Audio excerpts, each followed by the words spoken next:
Good evening, everybody. I'd like to thank everybody for coming out tonight. I'm Jim Mann, the chairman of the Oconee County Republican Party. And we also have Miss Jody Gollin, the chairwoman of the Oconee County Democratic Party. Jody, please stand.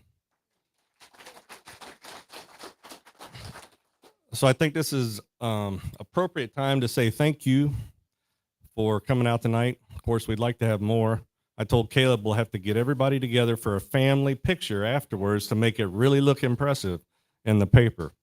But I'm sure every one of you are here tonight because you care about good government. You care about Oconee County. You care about the citizens of Oconee County. And I appreciate the opportunity to get together with county council outside of their normal meeting hall and just have an opportunity to pose some questions. Appreciate Riley's agreeing to be our moderator tonight. So we definitely have a neutral setting, I think, which is good. And bipartisanship, working towards those goals is also good. So I'm going to go ahead and get started with the agenda. If everybody please stand, I'm going to start with the pledge to the flag. I pledge allegiance to the flag of the United States of America and to the republic for which it stands, one nation, under God, indivisible, with liberty and justice for all. Please remain standing while I say a prayer followed by a moment of silence. Our Father, we pray that you bless us tonight. Bless those who participate. Give them a calmness of spirit. Father, may everything that we do and say be an honor and glory to you. Thank you for our country. We pray for Israel. We pray for our neighbors. We pray for those that would have wisdom in resolving conflict at home and abroad. And I pray that you continue to bless this great nation that we all call home. It's in your Son's name, Jesus Christ, I pray. Amen. If everybody will please remain standing for a short moment of silence.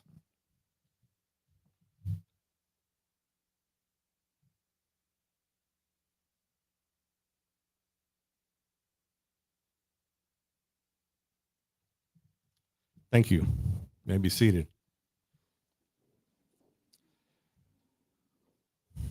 Again, I want to welcome everybody tonight. Especially want to welcome our security guards in the back and our sergeant of arms. We have Levi as our sergeant of arms, Sheriff Mulwee, Sheriff Crooks as our security. And if you're not a regular attendee to Republican county parties, we run a pretty tight ship. So during the Q&A, I would appreciate if everybody showed a great deal of respect for these gentlemen that are answering questions. They've agreed to kind of be blinded, hit from the side with questions they've never seen. They could probably anticipate some of them, though. But please show all respect, especially for our moderator, Riley. He's going to be presiding over the event, and we don't expect anybody to get out of line. And that's the way we typically run things, and so we'd appreciate everybody's cooperation with that. All right, without any further ado, I want to turn it over to our Master of Ceremonies, Mr. Riley Morningstar, which I'm sure needs no introduction beyond that. And he's going to moderate this event tonight for us. Could you bring the microphone over here? Is that okay? Everybody get comfortable.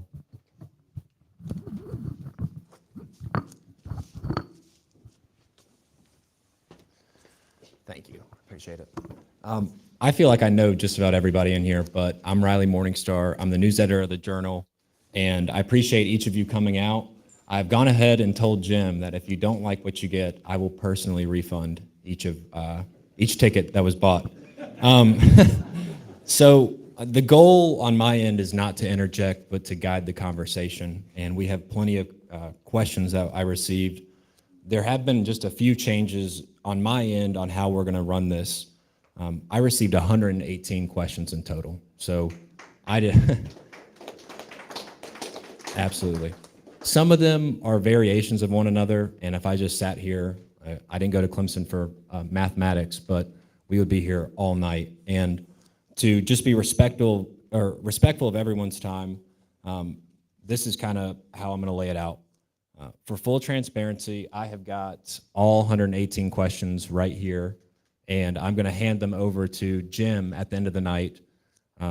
Anybody that's interested can read them, and if you feel like I didn't get to your question, I encourage you to reach out to the council members.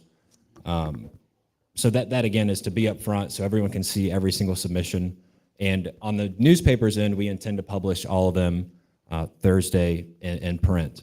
Those are also going to be going to the council members that attend the meeting. So again, if you have questions and you feel like I didn't get to whatever your submission may have been, I encourage you to reach out to them. And I'm sorry, I'm on my phone and how far away it is from me. But I will not be drawing these questions out of a hat. I've gone ahead and formatted them between budget, Sewer South is a big one, planning, economic development, and just a few odd and ends that I want to make sure we hit. And again, both the candidates have up to 2 minutes to respond. I've told them that, not saying to rush the process, but if they move through the questions, don't feel obligated to fill the 2 minutes because we will try and hit as many as we can. So with that said, we're going to open up public comment at 8:30 or whenever we're done taking questions. I'm going to go ahead and introduce Councilman Julian Davis. He represents the Westminster and Long Creek areas on Oconee County Council. He is married and has 2 children in the public school system here, and he owns an insurance agency that's right across the street from Northside Elementary. So I don't know if you want to stand up, but I feel like everybody knows you. Okay, there we go. And then we have, Councilman John Elliott. He represents the Salem and Kiwi Key areas on Oconee County Council in the District 1 seat. He lives in Kiwi Key with his wife, Marcia, and is a graduate of the Citadel and Clemson University. He has been on council since 2019 and won re-election in 2022. Since Councilman Elliott is the most recent chairman, we're going to let him give the opening statement that can go up to 2 minutes. I think I'm going to just do a timer on my phone, and that should be audible enough for when it's going to cut. So with that said, you're on the clock.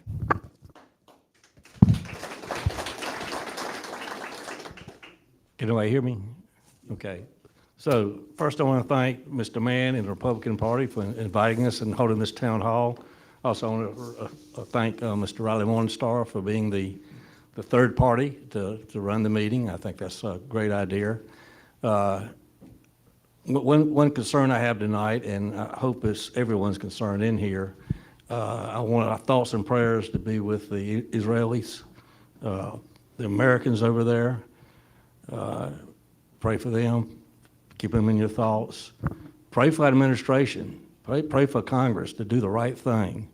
In my opinion, the right thing is we have special forces.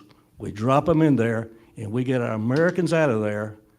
And while we're there, we go up those terrorists, and we put a butt up their fanny. Because this is terror. This is awful. They're killing babies, raping women, chopping off heads of children. They're barbaric. We cannot put up with that. We need to do something more than just talk. So please pray for our administration and Congress and those Americans trapped over there as hostages and those Americans that can't get out and those Israelis, these innocent people that don't deserve this. So that's what's on my mind tonight, and I wanted to speak it, and I hope it's on your mind too. Other than that, I appreciate the opportunity to speak to everyone. What I've learned the last 5 years is I love to take questions from the citizens of Oconee County because I find out what's on their mind, what's bothering them, what they like, what they don't like.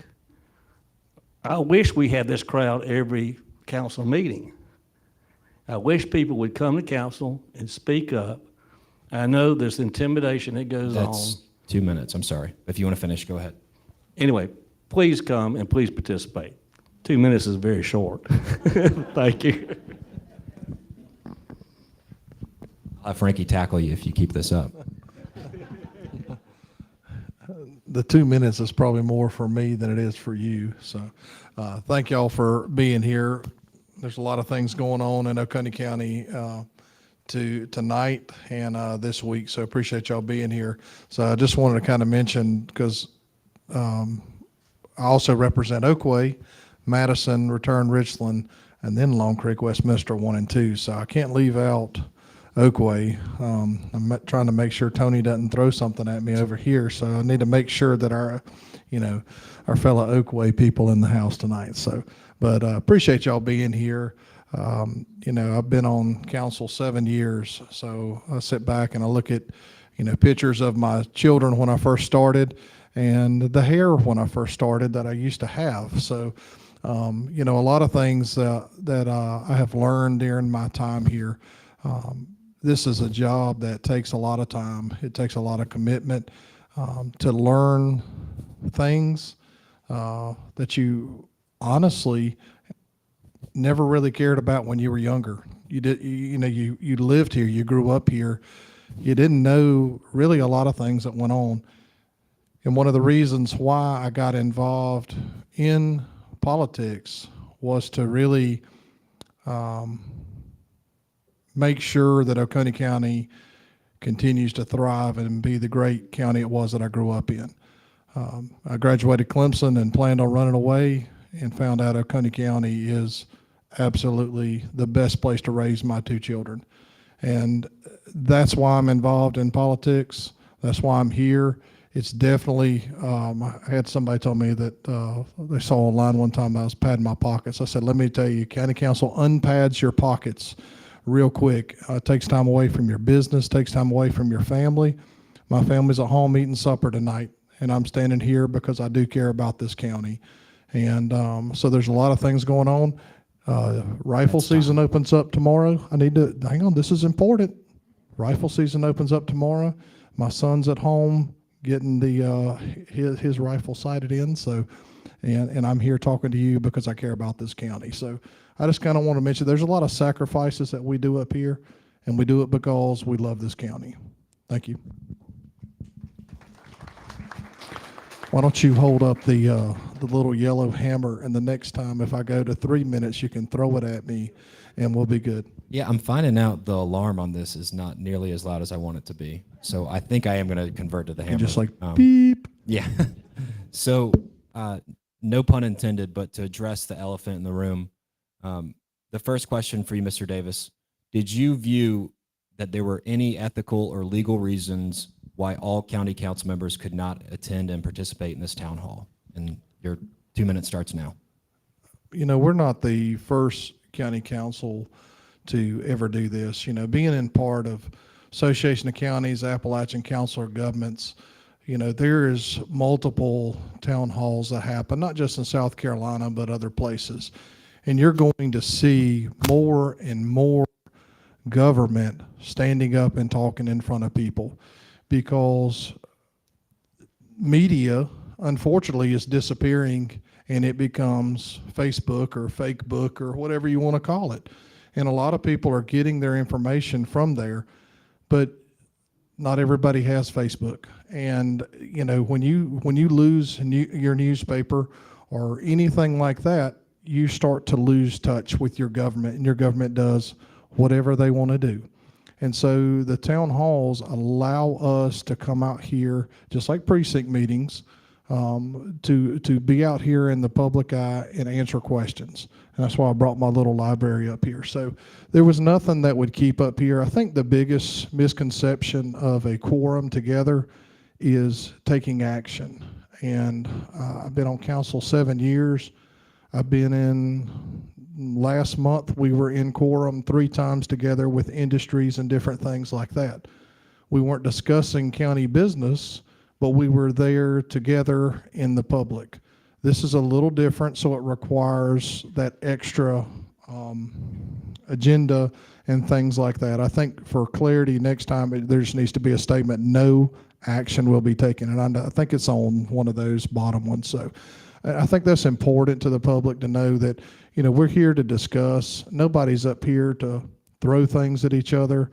And I think that's what the original thought process was. And I enjoy meeting people from multiple different precincts. So thank you.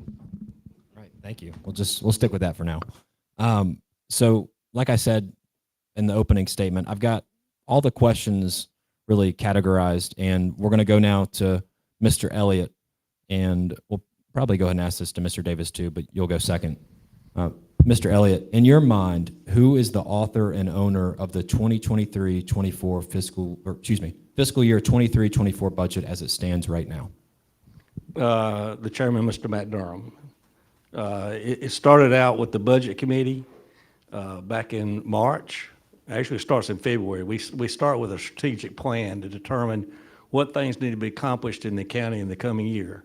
And then from there, Mrs. Bright puts together a budget. We start having budget committee meetings, all 5 council members. Unfortunately, Mr. Durham was, at that point, was still suspended. Was still suspended. When he came back on in May, I think, April, May, he started looking at the budget. Without any more budget committee meetings, he started massaging it. It did some good things, I think, but and then turned around and cut the budget at the last minute in June. If you watched the meeting, you heard me ask Mr. Root, is it legal to change the complete budget after the third public hearing or second public hearing on third reading? He said it can be challenged by the Attorney General. It was an illegal budget. He realized that in July, August. He went back, basically came back to close to the same budget we started out with, excluding the step and scale, but he put it together without our input, so it's his budget. Thank you. Okay, sorry. To Mr. Davis, I'm going to ask, again, a variation of what I just asked Mr. Elliott. One, did you have, this can just be yes or no if you wouldn't mind, did you have any prior knowledge of the budget changes that happened on June 6th before Mr. Durham made the motion to? No. Okay, and then here's your 2-minute question.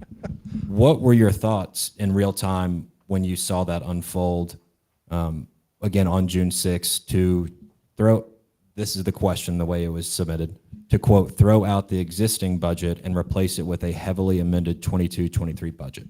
And your 2 minutes starts now. I think the intent was to really pause and just throw something in so we could meet what the requirement is in the state. You run a very dangerous timeline of throwing together budgets, which is why, I hear the word, we rubber stamp budgets. I have never, since I've been on council, rubber stamp budgets.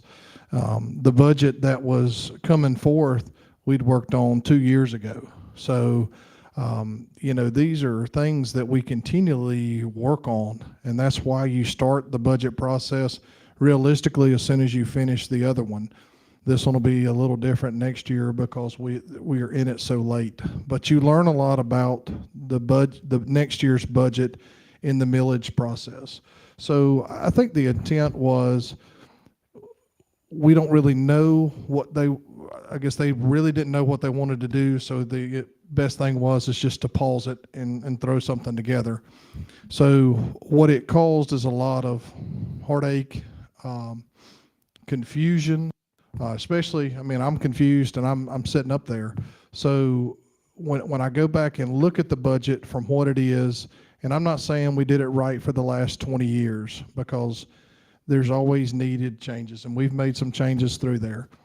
But one of the things, and I told John when he got on, I don't think it's fair to change the budget after the public hearing on the third reading. And it happened twice with prior council. And it leaves the public sitting there going, I'm not even sure what happened. So to do it again, I think it took some time to go, I'm not even sure what happened that night. So it's not fair to the public. It's not transparent. I'm not saying what we do in our budget process is perfect, but at least has a little bit more clarity moving forward. Thank you. All right, now back to Mr. Elliott. With your background in accounting, what was the impact of that budget vote on county offices, in your opinion? Well, good budgeting, if you're gonna give people an increase, and we did give the sheriff's office, emergency services, the fire department significant increases, which I applaud Mr. Durham for doing, but he didn't budget it for the whole year. Good budgeting, you budget salary increases for the whole year, even if you're not gonna pay them starting at the beginning of the year. Because right now, we have a budget increase built in for next year that we're already looking at. We don't know if we're gonna have enough growth to cover that without a tax increase. And so he should have built in the entire increase, even if he wasn't gonna start paying it to October, November, or January. So from an accounting standpoint, that was a huge mistake that we'll have to pay for next year with either growth in the county or increased taxes. Can I get a minute on that one? You got 50 seconds. Good. You know, if that budget that was passed in September had been passed in June, like it normally has, it would have been almost $2 million higher. So doing it and delaying it does make the budget look less. But when you have unfunded, in my opinion, mandates that you got to fund the following year, you're going to see those increases. So I think that's one of the things we've looked at, unfunded positions. And when we've gone through a year, if you're in business, you're going to have unfunded positions. You don't just burn that money, you save that money, and we use it as a fund balance to help this county's financial situation continue to improve. All right, thank you. We'll stay with you, Mr. Davis. This question, I think it could, I'm going to add a little bit more, hopefully, clarity on this. The question is, how many employees have resigned from the county government since the announcement of this current budget? That is the question, but do you know how many, I guess, to get to the root of the matter is how many people resigned because of what happened in the budget? That is a very vague question, but if you could narrow it down, I think the audience would appreciate that. You know, personally, I don't know of any. You know, we've always had open positions through there. I mean, I'm just looking back through sheets that we've gotten with, you know, updated open positions. So we're all well aware of where our shortage is. And that also helps us with our salary increases and things like that when we've really worked since day one I got on council to really focus on the sheriff department. And I think, you know, I asked Sheriff if I could share this, not just here, but in public, but he talked about, you know, the last 3 years has been the largest raises that the sheriff's department's ever gotten than his previous as council. And that was before this one. And, you know, this one had some very substantial raises. I would have liked it to have a lot more in that 5, 10, 15 year. But Oconee County Council has been committed to backing the blue and hiring the best officers. A lot of them are friends, but I'm grateful that this budget included that, because I would have liked it to include it in June, because that pay would have started. And as we know with this economy, we need that pay as soon as we can. So I'm very appreciative of the pay increase that was put in this budget, and also appreciative of councils prior to their commitment to the sheriff's office and to fire and emergency services as well. Thank you. We're going to do a few more questions on the current budget and then overall the philosophy of the county and how you all see that. This one is from Mr. Elliott, and I kind of remember your comments in the meeting, so if you'll just bear with me. This one's a little bit of a longer question. On June 6, Mr. Durham brought to the council meeting his budget amendments written on what looked like a napkin. Only Mr. Durham had a copy of his proposed amendments. This lacked transparency in an extreme way. Was this legal? It was a short time ago that Mr. Durham wanted to look at the budget line by line. Now Mr. Durham is happy to have a budget written by one person and only one person had a copy of it. A reference to Nancy Pelosi was made, and it seemed appropriate to this instance. We have to pass it in order to know what's in it, since Mr. Durham did not bring copies for anyone to review. What are your comments, and would you like to just, I guess you remember what you said in that meeting. So your 2 minutes starts now. Well, the name calling started first. He called me Democrat and called me Pelosi. So when he comes out with a napkin and nobody's seen it, but we're here to pass it, I said, well, Nancy Pelosi once said, you have to pass it to see what's in it. So I'm sure everybody remembers that quote from Nancy Pelosi. And I asked the question, or Julian, I'm not sure which one of us asked the question. I'm like Julian, that night so foggy because it was a complete surprise. But one of us asked Mr. Mize and Mr. Hart, had they seen it, or did they have a copy of it? And I think the answer was no, they didn't have a copy of it, and yeah, maybe they saw it. So I don't think they'd seen it, but that's my opinion. So I think it was Mr. Durham, and here again, I think it was illegal. Mr. Root kind of verified that, but he said somebody had to challenge it to make it illegal. But hopefully, we've all learned, including Mr. Durham, not to do that again. Thank you. Thank you. This one is for Mr. Davis now. Here's the question. It appears that the bottom line number on this budget is about to be $91 million. Do you think that number will go up or stay at $91 million? I assume they're talking about this fiscal year, but that's where the question ended. And your 2 minutes starts now. I mean, the budget usually pretty much stays the same. You know, we haven't spent 100% of the budget since I've been on council. So there was this, all this falseness that we have overspent.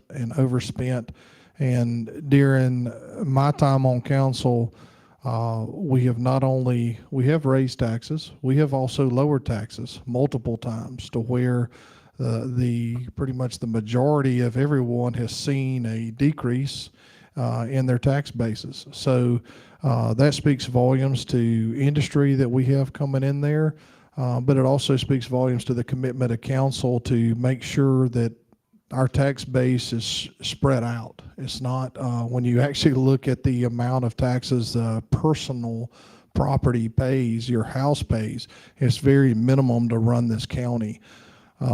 So, you know, that number's not going to change. I don't see a budget amendment coming in there, so I'm actually so tired of amendments, and I finally got a budget book, because normally we have a budget book and we change a page or two here or there during the budget process. I think those trees that they're cutting down in some of the subdivisions were for our budget amendments. So, you know, I think as we see this budget is here. It's time to start working on next year. Thank you. So to kind of move away from the budget that was just passed, this is a few, 50,000 foot view questions. This one is for Mr. Elliott. With the current budget cuts combined with a history of neglect of county buildings and equipment, I have concerns about the future. What are the budget line items for, quote, breakdown maintenance, routine maintenance, and preventative maintenance for county buildings and equipment at each operational department? What was the percent change year over year? Is the funding adequate to prevent large surprise emergency funding needs? Those might be a little bit more heavy on details, but answer that how you see fit. And your 2 minutes starts now, sir. So I'm going to give you a 40-foot level answer to that. Number one, when I came on the council, I talked to Mr. Davis and Mr. Kane, and I said, we need to quit kicking the can down the road. We need to have a replacement plan for certain things, equipment, capital, whatever, because in prior councils, they only spent when there was an emergency. They waited till the fire truck broke down before they decided to go buy a new one. So we implemented that, I guess the first year I was on council, which I believe that's the only year, Mr. Davies, correct me if I'm wrong, I think that's the only year since I've been on council that we've increased taxes.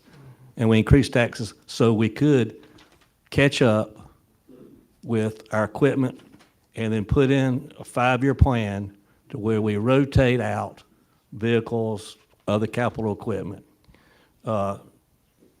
Buildings, we're probably still kicking the can down the road. I guess the example that everybody knows about is the old courthouse.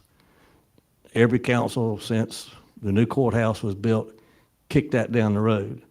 Now, there was a gentleman, or several gentlemen, that said they were going to take that property and turn it into a hotel, a bed and breakfast. Well, that never happened, and as council waited for that to happen, now we have no roof, we have trees growing in it.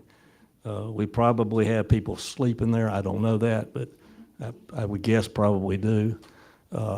So we're now going to look at not kicking that can down the road. I don't believe it's in the budget, but we are going to look at demolishing that building and making a parking lot out of it, because we need more parking for the courthouse. We need more parking for downtown Walhalla, and the church across the street needs more parking too. So hopefully everybody can share in that. So anyway, that's it. Thank you. Mr. Davis, with our current level of property tax millage, can we expect anticipated operational costs and maintenance costs to be covered without major, I believe this is major tax increases in 1 year, 2 years, and 5 years down the road? Well, I'm going to guess that's probably has to do with infrastructure maintenance, sewer maintenance, and everything like that. So that's what I'm going to take that means when somebody's talking about maintenance. So one of the things that I talked about with council is, as we have gotten into the business of sewer, we better set aside millage for maintenance of that sewer moving forward. So you're creating cost, but you're not creating an income to cover the cost. So just like when you buy a car and you go out there and you think it's the greatest car you've ever had, but it maxes your budget out, well, unfortunately, cars break down. And that's the thing that we're looking at moving on here. We've got new sewer in the ground. It's going to be great, but if you're John and me both represent municipalities, and we have spent a lot of our ARPA money to help. We were the first county. There's only 3 counties in this state that use their ARPA money to assist municipalities with infrastructure. I'm proud of that.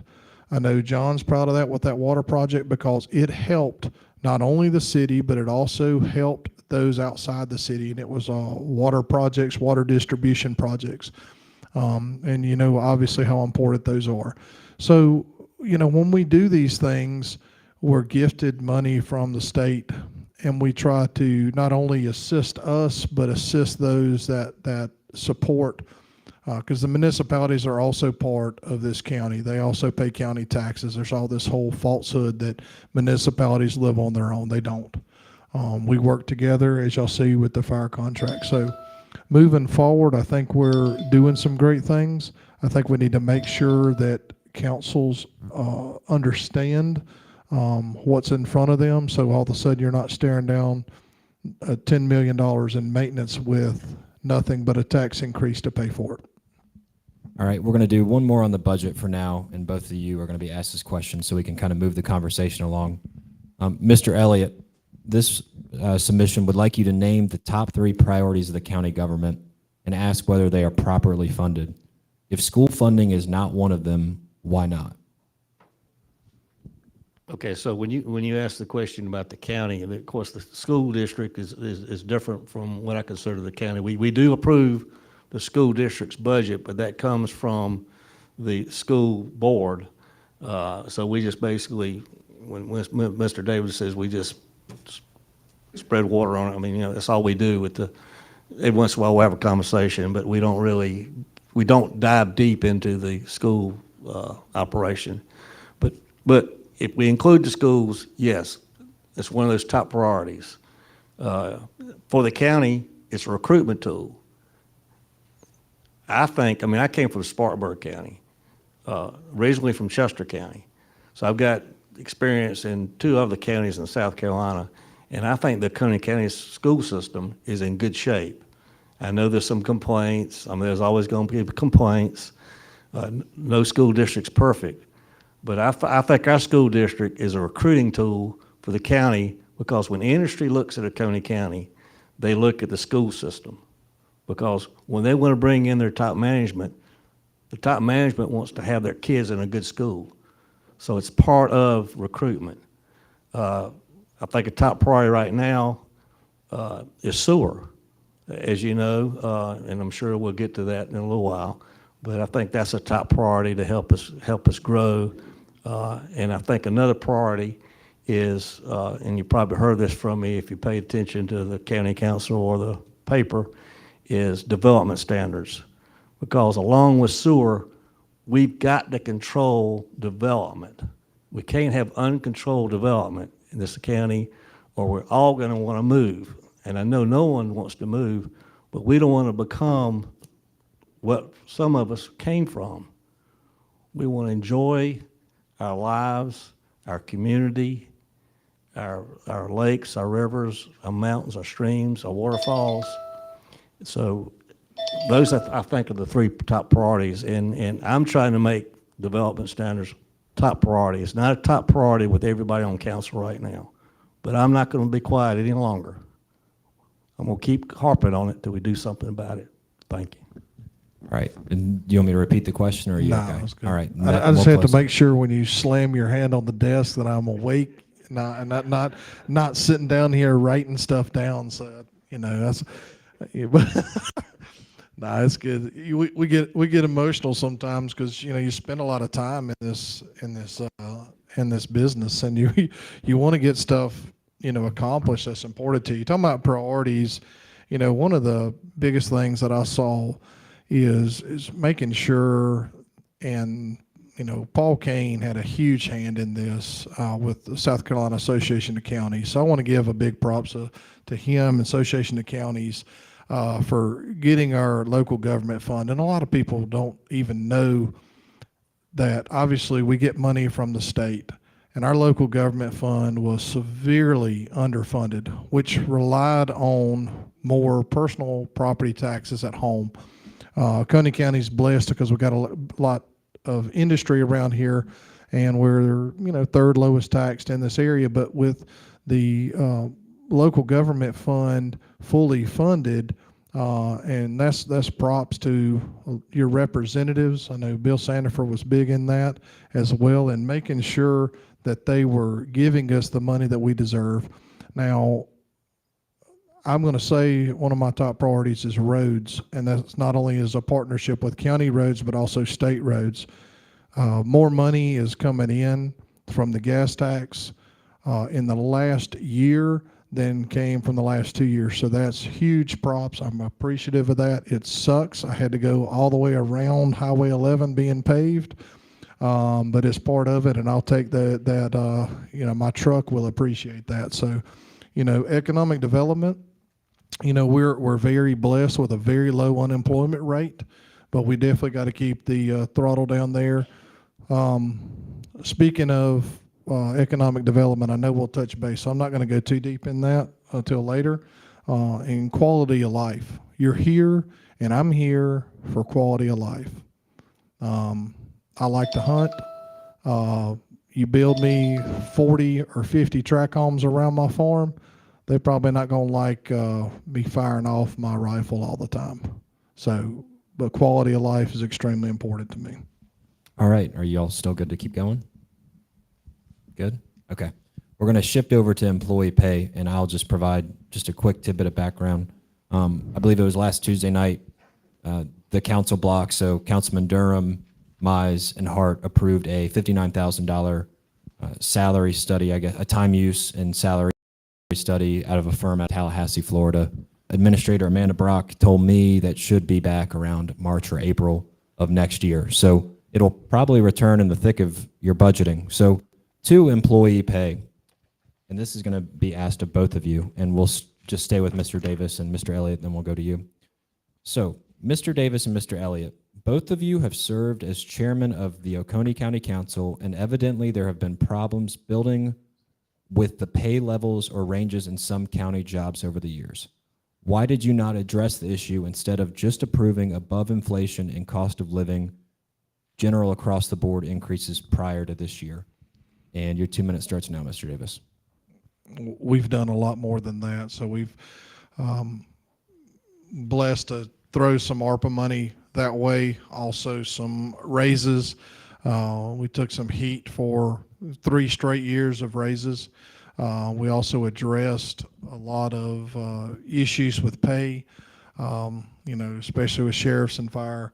And we did so without tax increases. And I don't know if y'all follow other governments like I do. We also, during that time period, the state passed an agricultural tax exemption where poultry houses were no longer taxed. That was a $438,000 tax decrease. Okay, living in an agriculture area, that's awesome.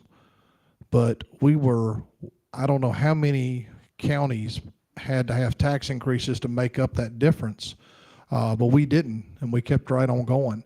So that was 2 years ago.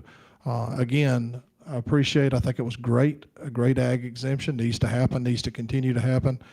I address pay by looking at the positions, looking at the studies that are done out there. Association of Counties puts there, and you'll hear me talk about Association of Counties a lot. It's a lobbying group for you, the citizens. It's not for the county. Yeah, and so I'm telling you to pay attention to what South Carolina Association of Counties does. We're a member, and I'm not sure who's on the board. I was on the board for a number of years, but we talk about open positions: road department 8, sheriff 13, OLEC, the correction center 8, emergency services 7. It's pretty easy to see where the issues are. How do you address? You address them by seeing what the competitive pay is out there for the surrounding area. You don't need a $60,000 or even if it was a $10,000 study to tell you how much you need to pay your officers.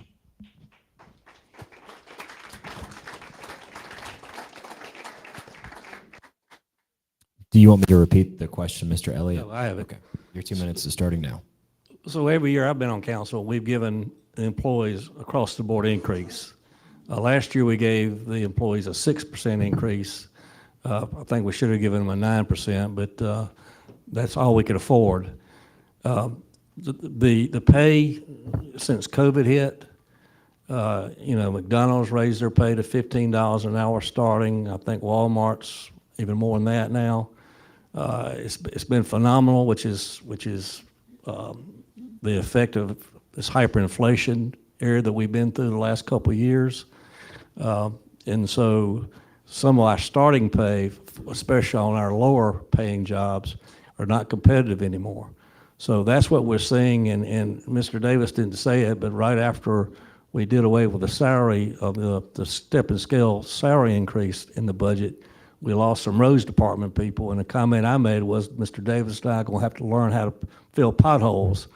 And I was pretty serious about that because we had a lot quit real quick. The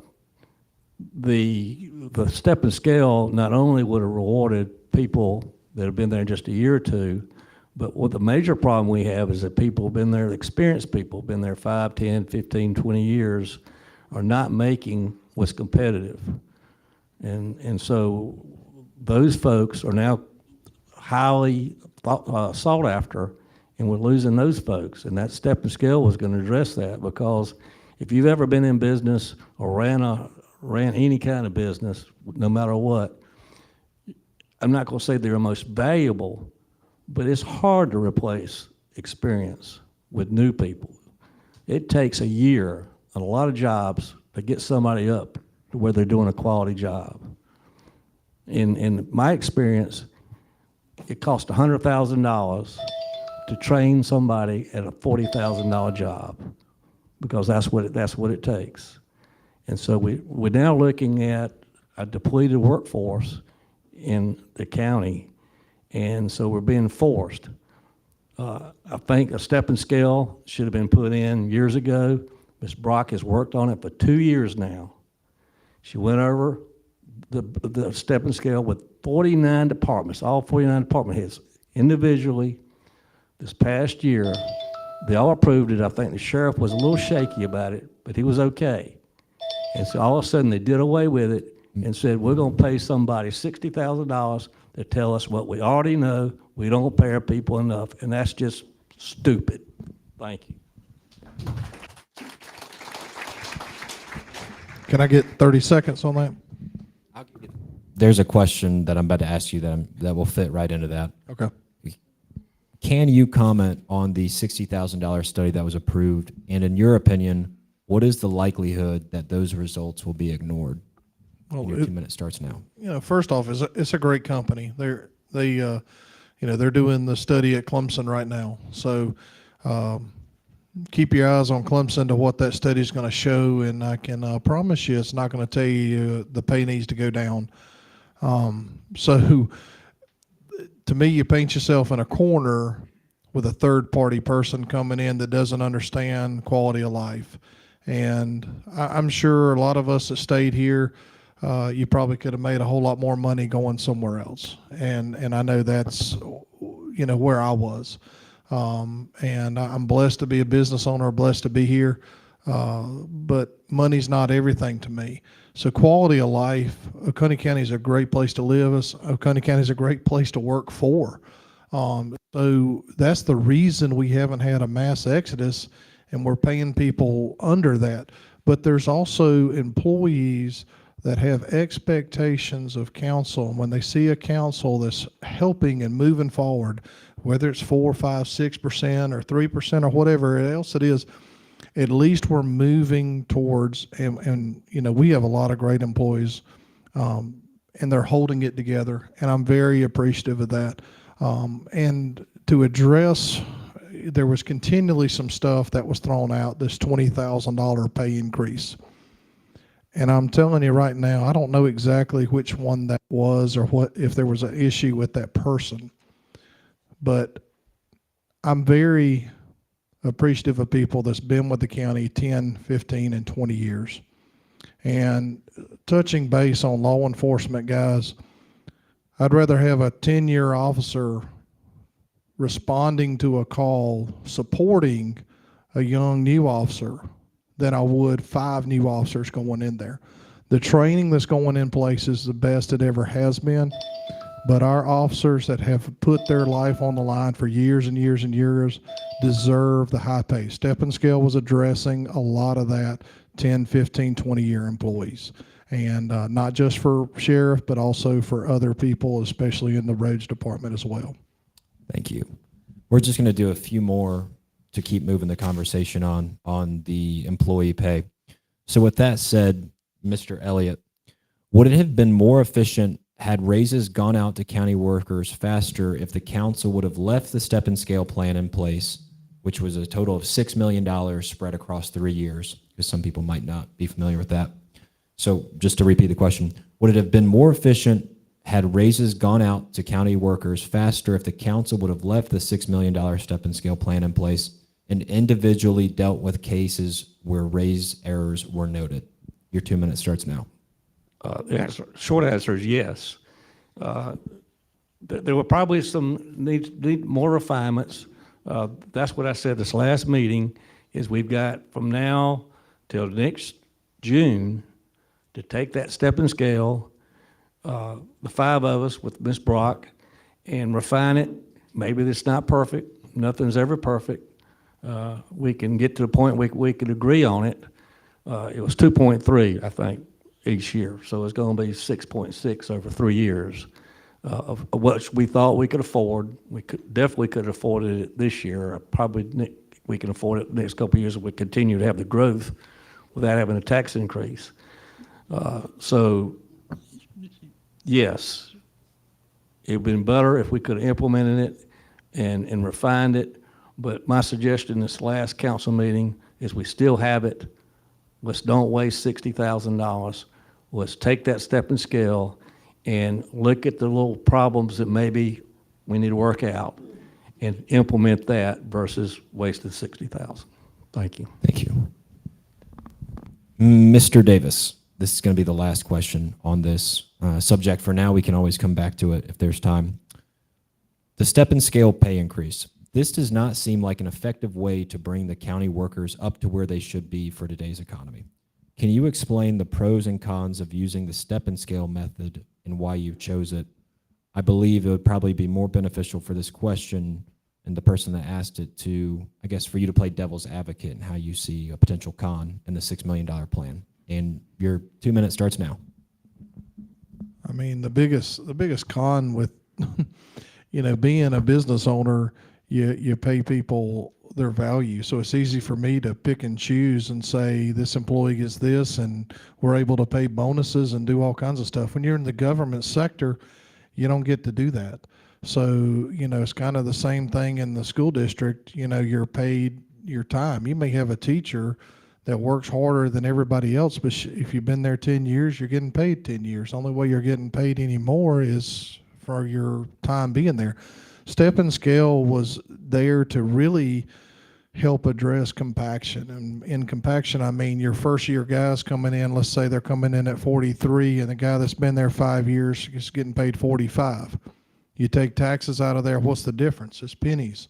So the Step and Scale was really a compaction salary increase geared in a government world that was in hope to be fair. And in business world, it's not always fair. I know it's a dog-eat-dog world out there in the private sector, and you can fire somebody tomorrow. In the world of government, you have to continue to have great employees, build morale, and you have to be fair. And that's the one thing we've done. I'd like for our roads department to make well more than DOT ever. And we got the greatest roads department ever.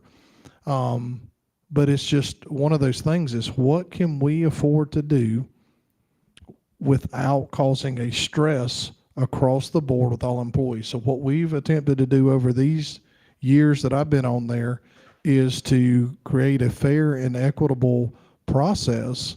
And yes, some people that's been here 15 years are going to get a good raise because they have earned it. Thank you. I am going to ask maybe 4 or 5 completely separate questions that were submitted.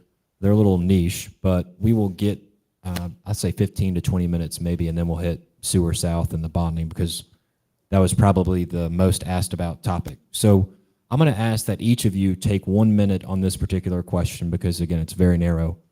Mr. Elliott, what is your position on the issue of closed primaries in South Carolina? Your minute starts now. When you say closed primaries, you mean that only if you're a registered Republican, correct? Yes, because I believe the state now you can go and vote in it. Anyway. Right. So right now in South Carolina, you can vote in the primary. Well, number one, you don't have to declare in South Carolina. A lot of the northern states, you have to declare whether you're a Democrat or Republican. South Carolina, you don't have to declare that. So you could go and vote in the Republican primary if you're a Democrat, or if you choose, you can vote in the Democrat primary as Republican. Do I think it ought to be closed? No. And I say that because I think if you Democrats voted for me in the primary, and I thank them for doing that, I think you should have a choice, especially in the primary. You should have a choice of which one you want to, because a lot of times one of the parties doesn't even have people running, especially in the off years. Like when I run, there's no presidential election, and there's nobody running against the governor. So yes, I don't think it should be closed. Thank you. And the same question to you, Mr. Davis. 1 minute now.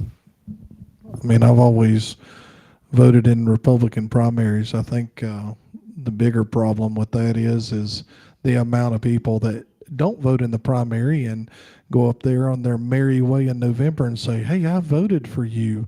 And you look and see the turnout is triple. So the bigger issue in whether a primary is closed or not is voter turnout. So I could, I don't cross over on the Democratic side of things. So, to me, I like, a closed primary because it, in my opinion, keeps meddling out of each of the parties. I don't think the Democratic Party wants us meddling in their side of things. And, I think all of us put up great candidates coming forth down to the November election. And that to me is where we all need to focus. Both parties need to focus on voter turnout because it's dismal. All right, thank you. The next question, I'm going to give 2 minutes apiece.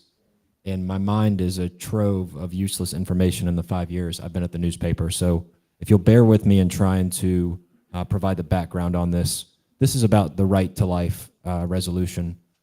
Initially, the way that I remember, it was probably February or March of 2021. Mr. Durham, who was in the minority block, if you will, at the time, brought forth a resolution to make the county sanctuary county for the unborn, is the way I believe he phrased it. And as a part of that, I believe that he wanted to have a sign put up at various entrances into the county. And again, if you guys need to take an extra 30 seconds to explain why you voted against that, that's fine, because I can't exactly remember. What I do remember is that was voted down. There was a large turnout. And then at some point in the future, I believe Miss Terry Meyering with the Republican Party came back with a different resolution. I hate that I don't have all the background, but this is the question that was provided, and we'll stay with you, Mr. Elliott. And again, 2 minutes, and I'll give you 15 to 30 seconds for grace on this. Other than being a public statement, what did the Right to Life resolution that you all passed last year actually accomplish? So it started out not being the right life. It started out being a sanctuary county. The right to life promotes life, not only for the preborn, but for the elderly, for those that are handicapped in certain ways. I remember when Obamacare was being worked on, there was talk of euthanasia for elderly people. Can you believe that? I want to promote the right to life not only for the preborn, but for the elderly. And for those in the middle, we need to encourage life. We need to encourage life, not to fight about it, but to encourage life. And we need to also help those pregnant mothers, single mothers that need help. They need our help. They need our support. A lot of times they have nowhere to turn. And so things happen. So we need to encourage life, not only for our preborn, but for those that have troubles and for the elderly. So that's what it did. It promoted life. Thank you. And Mr. Davis, other than being a public statement, what did the Right to Life resolution accomplish? Your 2.5 minutes starts now. My personal opinion of it was the whole resolution was brought to promote division. We have a lot to focus on in this county, and if you're interested on that side of government, you need to take the next step and run for those seats. Not run as a write-in. You actually need to be on the ballot and go do it. Then you can make any kind of resolution that you want that actually has some teeth in it. So when, stuff gets brought before the council that really takes our eyes off what we're trying to do, no matter what each individual's opinion of up there is, it can really deter what this council's job actually is. So, I have my personal opinion of that. I stated in that meeting, and I respect everybody's opinion on both sides of the issue. I have 2 children that I love dearly. I spend a lot of time helping and mentoring children in this area.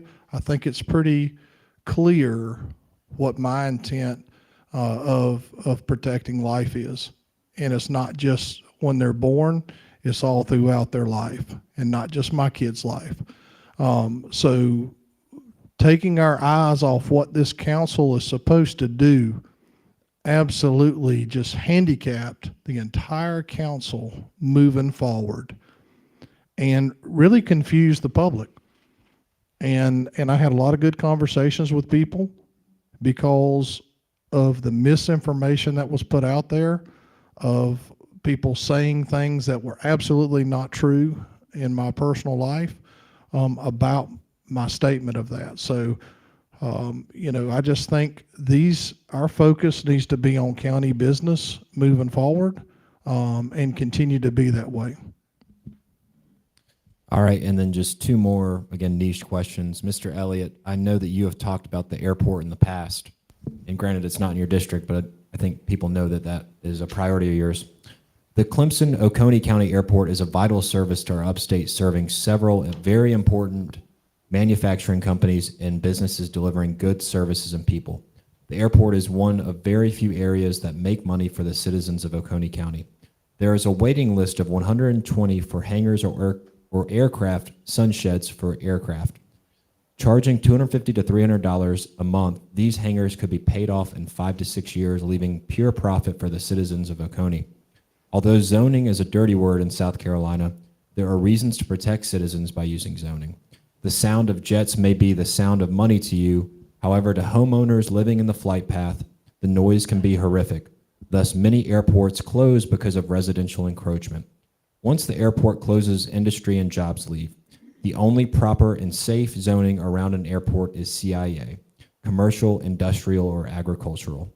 Residential is cruel to the future landowner that has no idea that he or she is going to have to endure such a noise. Why is it the Oconee County Council is so reluctant to protect the airport and utilize it for profit? 2 minutes now. Number one, it's the Oconee Regional Airport. It's not the Clemson-Oconee Airport, okay? People say it's the Clemson Airport. It's our airport. Number two, I do want more hangars because we tax the planes that are in those hangars. So there's more money. So it's just not the rent. The rent is nothing. It's the tax on those planes. We've got people that want hangars, that have hangars now. They're renting in Pickens, Anderson County. And so, yes, I do want the airport to build more hangars. The airport's there. And so if you want to build near the airport, you know the airport's there. I mean, I don't know the history of the airport, but it's been there for a while. And so you've got to realize that it's there. We're gonna continue to develop that airport, and it's good for this county. We have industry, like Mr. Riley said, that comes in, flies out. We have prospective industry that comes in and flies out. We have, go down there on a Friday or Saturday of a Clemson football game. It is amazing. These net jets, these jets that you can rent, these professional football players will fly in, Clemson graduates, they'll fly in on those jets, go to the football game, probably stay on a Friday night, spend in a hotel. They'll fly back out on a Saturday night to wherever they're playing football on that Sunday. It's amazing. It brings commerce not only into Clemson, it brings commerce into Oconee County, airports to airports. It's there, so if you want to build a house near it, you should be aware of it. Thank you. All right, Mr. Davis, this is the final niche question I for don't right get now. the airport question. I was excited about the airport question. I can give you 30 seconds. That sounds good. So the airport is not quite an enterprise fund, so it does require a small amount of taxation. So the goal with all the improvements that we've done out there, and the FAA absolutely loves Oconee Airport, and they see the value in that. So if you want to send a little thank you letter to them, they're funding 90% of those improvements that you see out there. So the state's funding 5%, and y'all in this room are funding 5%. So, and also pay attention to who votes against certain things on the airport, because us two sitting up here have never voted against the airport.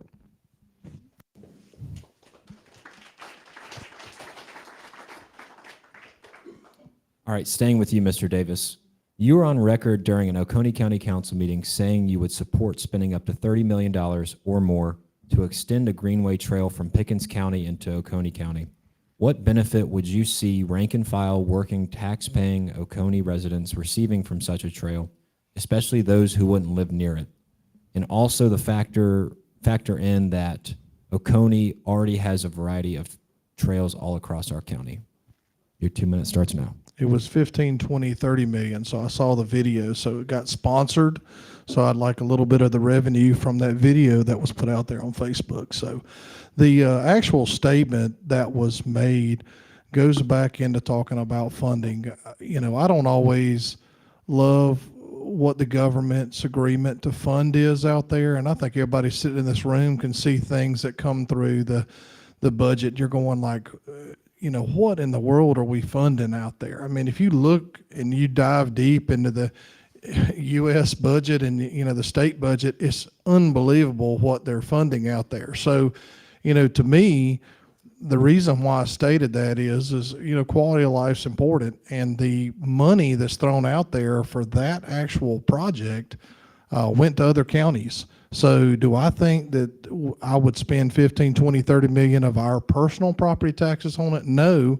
But if the state or the federal is going to throw 90% of it like they do to their airport, I'll take that all day long. So it's interesting that things are perceived and thrown out a specific way to alarm people, thinking that any of us that are the five of us, our goal is to waste money up there. So I've never seen any other videos that I've portrayed out there toward anybody. But, I appreciate it. Unfortunately, you wasted your money, but I appreciate the question because it, again, you go toward Anderson, you look at Swamp Rabbit, you look at the Doodle Trail and all those trails and what it's doing to those areas that were desolate. It's not homeless living on those, it's families biking up and down there. And there was a statement made that you can bike anywhere in this county. I'm not going to say what was going to come out of my mouth because it's getting late, and we're just going, there's the time. Thank you so much, Bill. All right. I'm going to ask this question of each of you on sewer bonding, and just for the audience, ongoing right now is Sewer South, which is running sewer down from the Golden Corner Commerce Park on Highway 59 down to exits 1 and 2 of Interstate 85. All of that money has already been approved, $12.7 million or so. But right now, it seems like the citizens are either concerned or in favor of the $25 million that Oconee County is weighing on taking out in general obligation bonds or taking in for financing. Last week, the Journal reported that County Administrator Amanda Brock, County Attorney David Root, Councilman Matthew Durham, and Finance Director LaDale Price went up to New York City to meet with, I believe it was Moody's and Standard & Poor, to review financials of the county. I don't know if that has been released yet. It was supposed to last week, so I can read it if it doesn't count for my 2 minutes. Well, we might just close with that, about that. So this is a question, again, from the audience, and I want each of you, if you would, please answer this. If you were not on Oconee County Council, would you be for or against the bond that is purported for sewer infrastructure and economic development? That's the way I believe it's been phrased. So, Mr. Davis, if you want to go 2 minutes, your time has started. I mean, I'm a believer in Exit 4. Exit 4 is the best land. It's ready to build. The roads in that area and the exits in that area can help, can actually take that area. If you look at the land between 2 and 1, it wasn't my, I understand the state threw a lot of money at that. So I'm appreciative of that. So, if I'm a betting man, which I don't gamble, so I've never been to Cherokee, to be honest. So if we're just coming out in the blue and throwing everything out, I'll just throw that out. So, but Exit 4 is where I'd put my money because of the land. And it doesn't take a rocket scientist or anybody that's this financial guru to look and tell what industry is looking for. And they're not looking for a terrain. They sure don't want to be right beside a lake. So I think your exits 1 and 2 are going to be more of your development, your stores, your hotels, different things like that.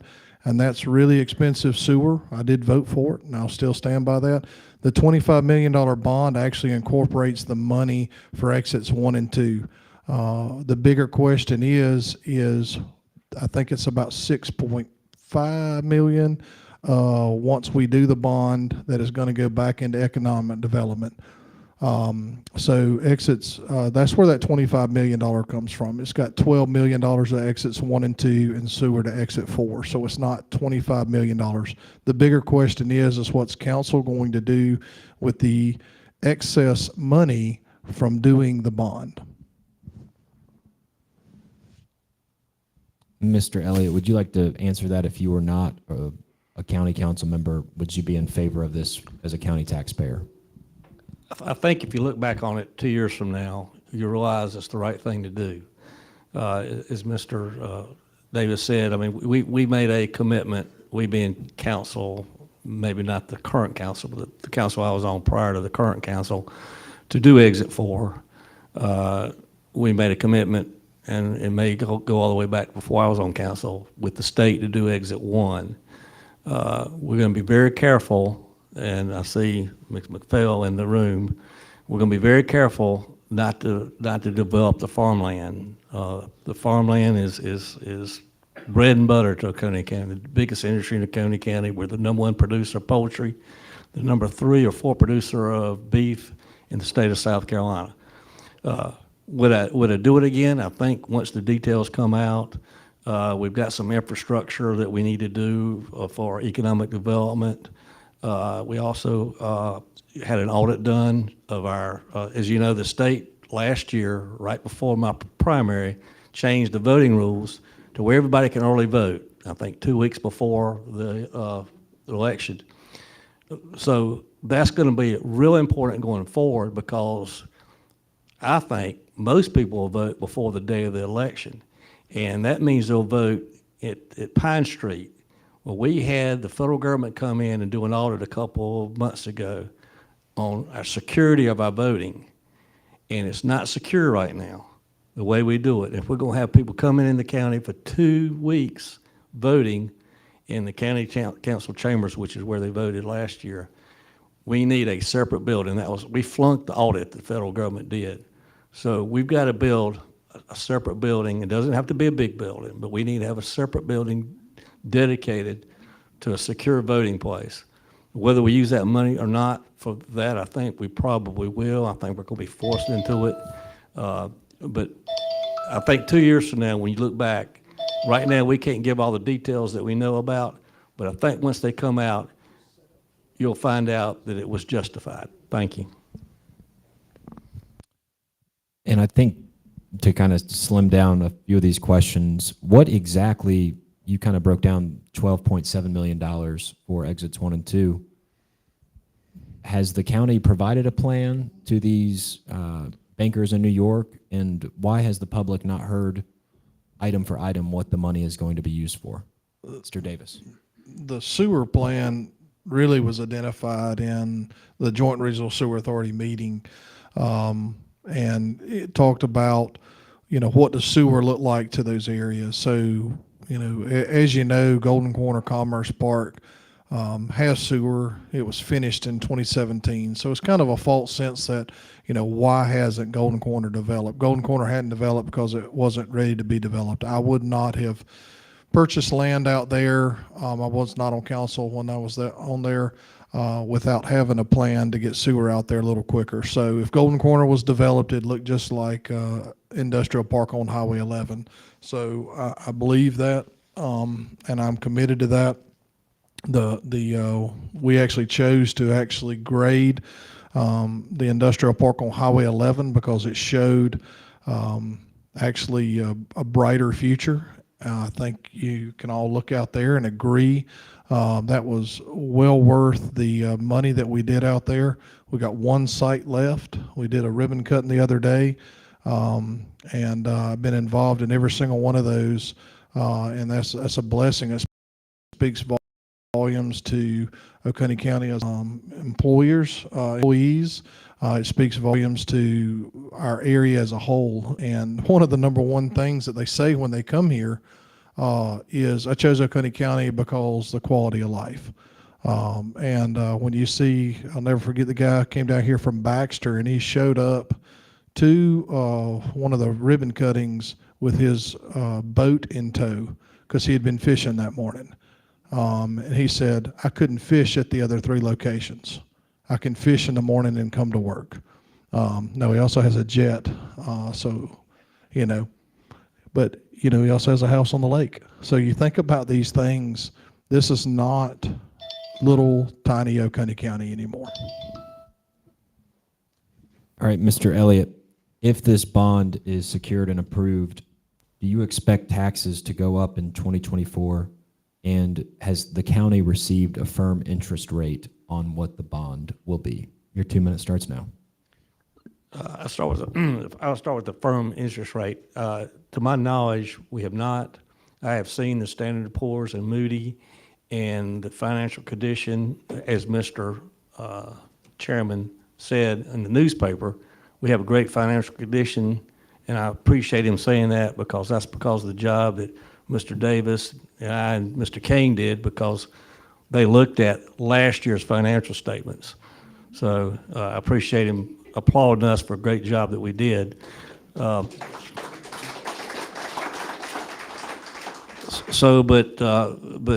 We did come out with a good rating. I have not heard about the interest rate. Maybe Mr. Davis has. I have not. I think the trip, business has to be done in person. I know the Taylor Willie this morning, there was an article about why do they spend all the taxpayer money when you can do Zoom or teleconference these days. Well, that's not the way business is done. I mean, I've been in the business and big business, and you just don't go and ask Standard & Poor's and Moody over the phone, do our rating for us. So, I mean, that trip was worthwhile. I think they did a good job from what I was told. Sounds like they had an awful trip back in a van instead of a plane. So they actually got the tickets money back from the plane. So actually they saved us money because the van was only $300. It was a 1989 Astro van. They had to sleep at the local roadside service station. So I'm just kidding with that one. So anyway, I think I answered the question. All right. I do. Can I touch base on the rating on that? I think it's very important to 1 minute. to mention. You give me 30 seconds. Okay. 30 seconds. To mention, you know, when county took the money to put the broadband or the Focus project out there, it left the fund balance at like $6 million. With John's leadership on council and council's commitment, it has taken that back to, we're close to 14 million where we should be. One little hiccup in government at a $6 million fund balance can bankrupt a county. So that, what we have done the past few years probably saved at least $6 to $7 million in interest. And I know these reports, so I'm not going to bust, because I know the journal's going to publish some things out there too, and these will be public for y'all to look at. But the interest rate is going to be the best interest rate out there. Not only that, people are going to buy these bonds because it's backed by a very financially sound county. All right, just a few more on sewer while we're on it. Maybe this might just be the last one, so we can keep moving it along. This one was going to be for Councilman Mize, but I would like it just for your district, not in the entire county, and each of you to answer this, and we'll just kind of close the book. Now that I just said that, one very quick question, Mr. Elliott. Would you commit to having the Moody's and Standard & Poor presentation published for the public to be able to see? Yes. Yes. Can you all commit to asking the administrator to make this available by the next county council meeting next Tuesday? Ms. Brock, will you make this report available for the general public? I'll be asking. I'll ask her myself. But that was just one of the questions. This is just, like I said, to wrap it up. Again, this was supposed to be for Mr. Mize, but it's applicable to each of your districts. Why is Sewer South important to your voters in your district, Mr. Elliott? Well, my district, and you did not include Tomasi and Bayland and QE, but they're my district also, so I don't want to leave them out. So it's not just about us lake people, as people call us, but Sewer South is important because it'll provide jobs. Oconee County, I came from Chester County, Chester County was a Springs Mill County. When I graduated college, Springs was gone. Chester didn't have the lake, didn't have the mountains, didn't have the nuclear power plant. There was no job for me to go back to in Chester. There was no job for my two brothers who graduated college to go back to. I wanted to go back, but I also wanted to make a living. We've got 10,000 school kids in Oconee County right now. Most of them, we go to Tri-County Tech or Clemson or wherever they go. They don't come back because there's nothing here, good paying jobs for them to come back to. Sewer South, Exit 4, is going to, and hopefully Golden Corner Park, once we do some work on it, we'll have some good paying jobs for those kids to come back to. I want to go back to where my parents live. Probably a lot of y'all grew up and went back and worked where your parents live. But I couldn't. There was no jobs. There were no jobs. I wanted to have a family. I wanted to provide for them, and there was nothing. So I think sewer, and it's important not only to people that have school kids, but we all have, I mean, my kids aren't products of Oconee County School, and they don't work here either.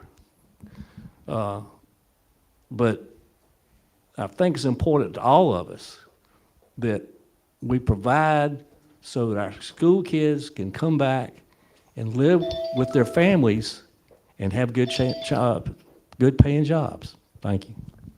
And then the same question for you, Mr. Davis, as it pertains to your district only. Why is Sewer South a positive? Well, keeping the pedal down on economic development is important. But it's also important to make sure we're, expecting the growth to come from there. There was a statement made in the Journal today by the construction crew. Hopefully this provides the growth, because without growth, why'd we put this in the ground? So, it's one of those things that I hear people complain about, the neighborhoods and the subdivisions and different things like that. And 7 years ago, we couldn't get a home built in Oconee County, and now we are setting records and records with the amount of building inspections that we're doing, but we're not growing that group enough. But anyway, I say that with Sewer South comes growing pains as well, and so we need to plan properly. Otherwise, we're going to be in a lot of trouble and spend a lot of money. So, Sewer South, will provide continued economic development for that area, especially, like I said, I'm going to harp on Exit 4 because that's where I see the land for that area. That will make sure that the jobs coming in, those industries are moving from up north. As people continue to say they screwed it up there, so we're hoping they don't come down here and screw it up. That's another reason why Mr. Elliott's sitting here talking about standards. So it's important to know that it's unfortunate in the world of farming. I live on a farm. It's my family farm. It's still farmed. We have a farm in Hodges as well that we still have cattle on. My daughter's very interested in farming, but I also know that she's probably going to have 2 jobs. So hopefully she'll have a job close, and she can take care of me and the cows as well. So that's the plan at the end of the day. Save the cows. All right, we've got a little over 30 minutes before public comment opens up. So I'm going to try and hit 2 or 3 for each category that we have, and maybe do a little bit of rapid fire as we get close to that time. We're going to do 2 or 3 on the Oconee County Conservatives, LLC. And for you, Mr. Elliott, if you will, and several of these were intended for Mr. Durham, Mr. Hart, Mr. Mize, but I've tried to tweak them where I can. So, Mr. Elliott, it's been observed at county council meetings that most of the time, Matt Durham, Glenn Hart, and Don Mize mostly vote in a block or a group. Why do you think that is? That's a setup. I don't know why.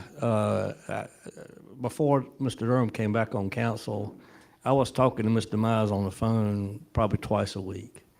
since Mr. Durham came back, I haven't talked to Mr. Mize at all. And it's not because I haven't tried. Mr. Hart, I don't know. So I don't know why. I mean, like when I used to talk to Don on the phone, Don Mize, he said he was his own man. He'd make his own decisions. I mean, I felt like he was being honest with me. But so I don't know why that all changed when Mr. Durham came on. Mr. Hart, maybe Mr. Davis can address that because I can't. If you want to take his final minute before you get your next question, please do, but stick to so 1 minute. I don't get 3 minutes? Nope, we're moving. Well, I'll say this: the OCC got a lot of people involved that didn't feel like they had a voice in county government, and so in all honesty, the OCC has opened up a lot of doors to people that have communicated with me and talked to me. We disagree on things, and I think that's where the OCC has struggled. Just because you disagree doesn't mean that you're a rhino or uniparty or whatever today's post is. We're all out here together, and if I pull up beside you to help you push your car off the side of the road or change your tire or whatever, I don't make you pull out a card to show me what you are or where you are. We're in this county together. I think with the new leadership, I stood out here and shook his hand. I appreciate them being here tonight. We got differing opinions on some things, and that's okay. I think we're going to be fine moving along together. I've been called a lot of names in my life. It's just part of it. It's part of this job. So I always tell anybody, before you get in this, you better be willing to take a licking.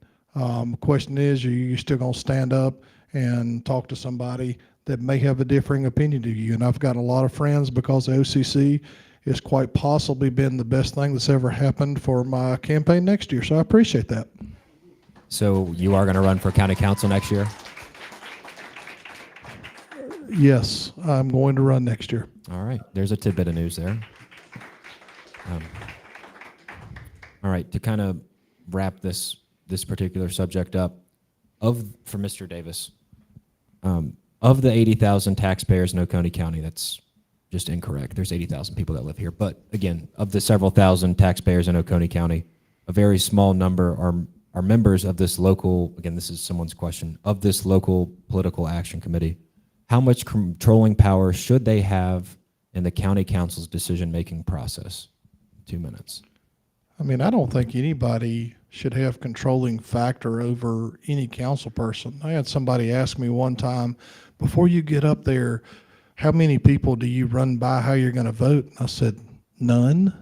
And they said, what? I said, you'll see all these books over here. Black and white are facts.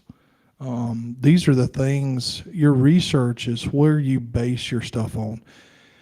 There's only one man that I believe in, and I'll pray before a meeting to give me guidance and patience and a bell that tells you not to say what's fixing to come out of your mouth.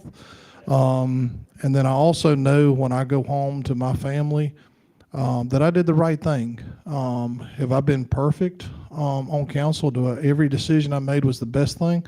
No, I've learned a lot. I have not made any big mistakes, but there's some things that I probably could have done differently, and that would have probably made people understand why I made that choice. But government is very confusing. We're in a volatile time, and we're in the world of politic book out there where everybody is your leader. And if you're affected by that, and that's your guidance for being a politician, that you're worried somebody's going to get mad at you, I'm telling you what, if you got 6 friends when you get on this council and you think all 6 of them are going to agree with you, they're not. So I think it's okay. I voted against John. Me and John have had disagreements. He's made me panic because he slammed his hand, but I don't think that was directed to me. But I'm just saying, like me, Paul, and John, it's always, oh, y'all always voted together. Well, that is absolutely not true. We have voted and disagreed. My planning commissioner, Mr. Frankie Pearson's here. Me and him have had disagreements. But He's only hit me once, but you know, we're in this together. If you cannot disagree respectfully, there's something wrong with you. And my wife is always correct. So we'll move on to the next question. All right, thank you. Again, we're going to try and do a little bit more rapid fire because all these questions I wish I could ask, but we'll just hit where we can. One of the more timely ones that has been talked about in the Planning Commission is the proposed development on Highway 130 up above, I guess the Newry Mill is where it is going to be on the Kiwi River. I think it's, somebody submitted this question. I believe it's 1,900 residential properties, and it is expected, I'm not sure where they're getting this number from, but this submission said up to 3,500 additional cars to the traffic patterns, assuming South Carolina state average of 2.3 cars per household. How will the DOT and DHEC be engaged to assess the impacts of this development and just your general thoughts? And we'll do 90 seconds, if you will, Mr. Elliott. 90 seconds. Okay, so He doesn't want you to hit the desk again. so number one, it's 1,900 homes on 700 odd acres of land. So do the math. And it's going to be cookie cutter homes that's going to sell for $400,000 or $500,000, and it'll be houses as close together as me and Mr. Davis. It's going to be on the riverbed and up to 130. I think it'd be more like 4,000 cars, 4,000 to 5,000 cars.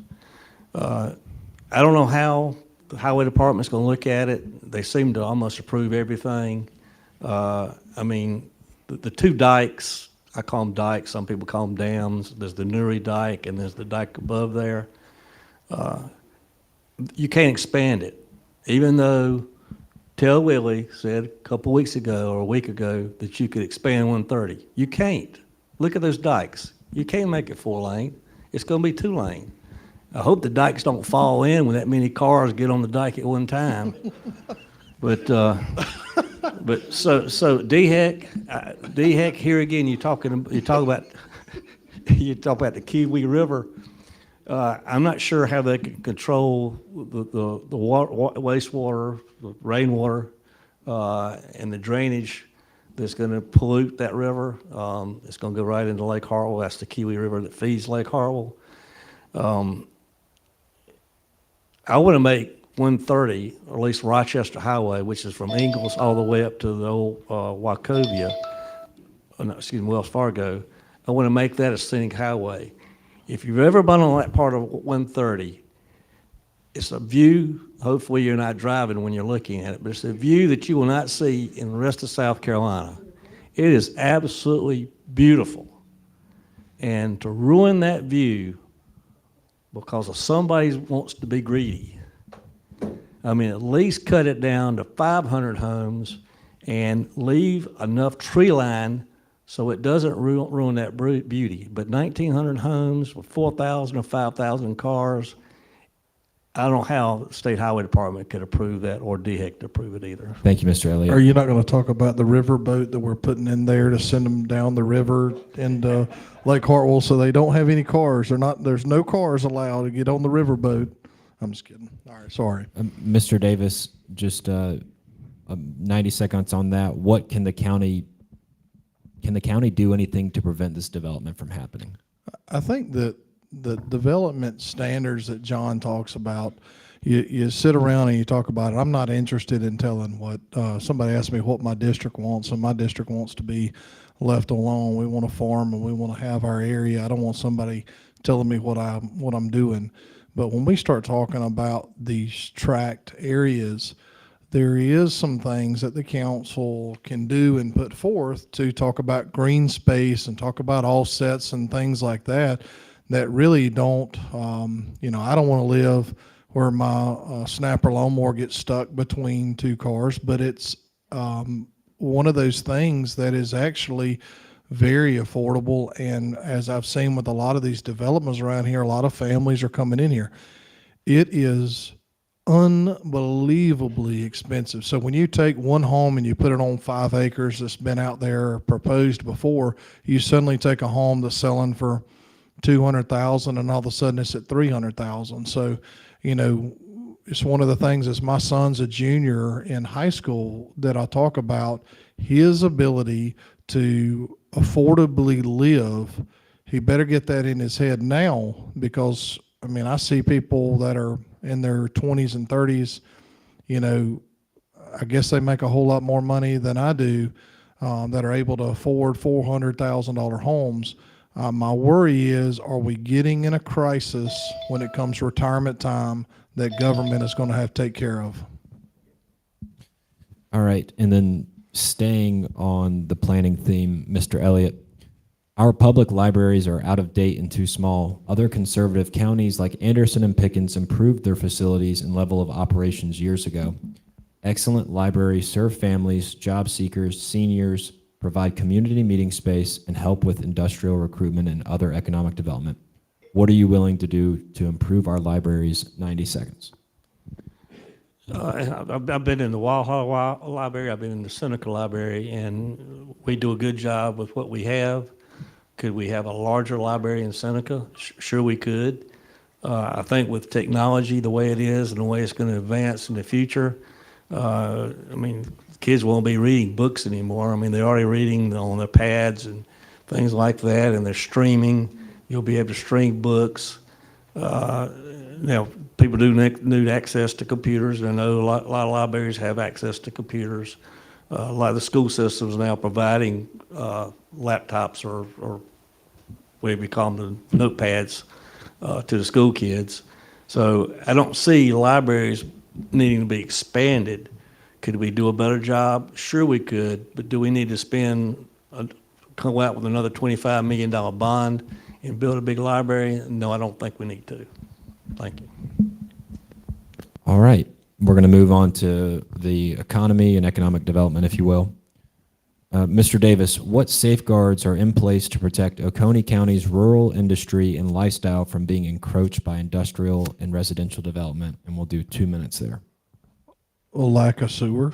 You know, you want to keep development out, you better keep sewer out. You know, with the plan that we've looked at, the sewer out there, there's a false sense that, and there's some comments that were made that houses are going to be able to tie into it. The goal of this is not for residential homes. The goal of Sewer South is for industry and development, obviously some hotels and stuff down on 1 and 2. So it's a false sense to say that you want your home to be tied into this, because you really don't want to. You don't want the cost associated with it if you're looking at impact fees associated with what Oconee Joint Regional Sewer Authority. So your cost with a septic is pretty much self-explanatory. Your cost with sewer is going to continue to rise because we've got a lot of repairs now. I shouldn't say we, but I mean us together with the Joint Regional Sewer Authority have a lot of repairs. So, I mean, realistically, running sewer lines where they don't need to be is going to cause a big issue, because these home developments, they're all built on sewer. So if you don't want these massive home developments, you don't provide them sewer. I do think at the last 30 seconds, the person is asking, what is the county doing to protect that land?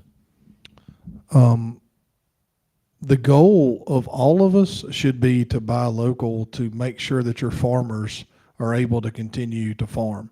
The world of farming, I could go on for like 5 hours to tell you that, you know, it's much deeper than what county government can do to protect farmland. Even if we're zoning agriculture and things like that, it doesn't keep future owners of that land from selling that land. So first off, we need to make sure that we're doing everything we can to promote farming, and also keeping our kids involved into it, because at the end of the day, they're the ones that are inheriting the land moving forward. Mr. Elliott, Can you briefly explain the agreement among the Oconee Joint Regional Sewer Authority Board to raise impact fees on new sewer connections in the county, how it may impact new homes being built in the area, and what, if any, impact this fee hike would have on existing homes? Would this impact existing homes that may be forced to connect to a newly constructed sewer line in the future? 2 minutes.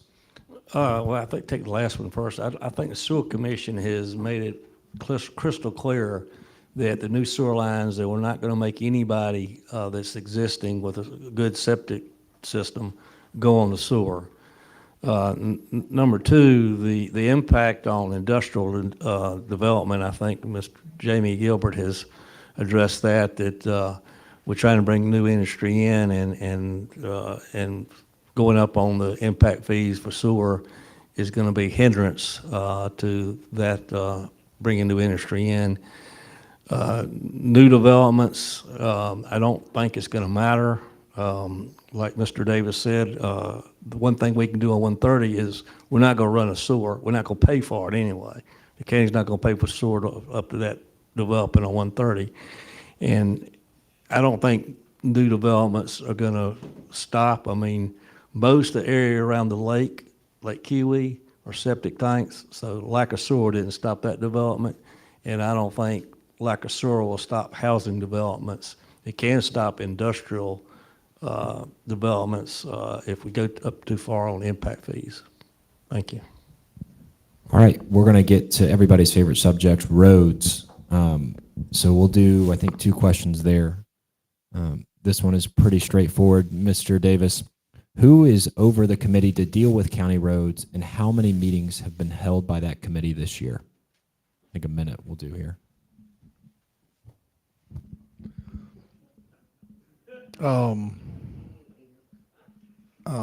Mr. Hart is, and I think it's early on we really have focused on those side roads. You know, when everybody complains about roads, they really have no idea what road, who owns it. At the end of the day, even though whether it's a state road or a county road, or it's our job to make sure we're pushing those complaints where they need to go. You know, I'll stand by saying that we got the best roads group and the best guy over roads. And I'll do anything I can to make sure that he stays here, because you want to talk about conservative government, that guy has used pennies and has done marvelous things with that on your roads. So, you know, next, I won't say his name, but if you look it up, you need to tell him thank you, because he really, truly uses your taxpayer money and stretches it as far as they can. All right, staying on the subject of roads, Mr. Elliott, it seems over the past 20 years, there has been a growing disparity of county road maintenance between those surrounding Lake Kiwi compared to those surrounding Lake Hartwell. Tabor Road is a prime example of lacking maintenance and unsafe driving conditions. What can be, or what is being done to correct this? Feeling like our tax dollars are not being spent efficiently as they were in the 90s. 2 minutes. Well, I will say this: the state money, if you drive down to Charleston, Carolina, and I was down there just last week, see what's going on with your tax dollars from the state level. I-26, the state is expanding that interstate 3-lane to 6 lanes, all the way from Charleston all the way up to Greenville-Spartanburg. The reason being is during COVID in California, they couldn't get the trucks out fast enough because of the infrastructure. We have one of the busiest ports in the nation in Charleston. We have an inland port in Greer. The inland port comes by rail. BMW, just to plant BMW, not the suppliers, takes up 100% of that inland port. The rest have to come by truck. And so all that money, and if you go down near Charleston on I-26, their bridges over swamps. Bridges cost lots of money, and they all have to be replaced. All those bridges are going to have to be replaced. If you go above Columbia, you'll see what's happening. For 26 miles, there's construction going on. That's where all your state dollars are going right now. Local dollars, we're spending every penny we can. Asphalt is skyrocketed, just like oil. Asphalt's a byproduct of oil. Greenville and Spartanburg, I'm not gonna say I'm for a sales tax. Greenville and Spartanburg County had a referendum that approved a 1 cent sales tax. And Spartanburg's gone one step further. They told the state, go to heck. They're going to fix the state roads and the local roads in Spartanburg County with that tax. They think they'll raise between $150 and $200 million. Greenville's doing the same thing. I'm not saying I want a sales tax, but it takes money to maintain and fix roads. And right now, we do all we can. Every year, I think we added, what, $1 million to the budget just the last month. We added $1 million to the budget, and we're going to need to continue add mills when we can afford it to maintain our roads. The difference between the lake roads and Lake Hartwell roads, I don't see it. I know 130. You talk about the Lake Road, Kiwi School Road. You ever driven on Kiwi School Road? It's dangerous. With all the bridge is awful. The bridge is awful. So I'm not understanding that question. Thank you. Okay. Mr. Davis, last question on roads for right now. With the increased millage for the Roads and Bridges Fund, what process is the county going to use for selecting roads and bridges to upgrade? How can residents find out when their road or bridge is scheduled for improvement? 2 minutes. In the last 4 years now, we've paved and have more projects that have been put forth on roads than I've seen. I forget what it actually is, but there was 1 year we've done more than in previous 5, and I think that was last year. We've got 4 projects that we've already approved, money's already allotted for. We start seeing designated funds. You know, it's a very, sometimes you'll see that. I think the Journal runs a thing on there talking about how much money the county has. You'll see designated funds. There's a lot of designated funds for projects, roads. There's actually, I think, 6 road projects that are funded that we're waiting on paving. So you're going to see a lot more movement on those. We've worked a lot on culverts. We've had several of those road projects had to have new culverts installed and the sides of the road to improve. If you live on a road like I do on Cedar Lane Road, it's a lane and a half.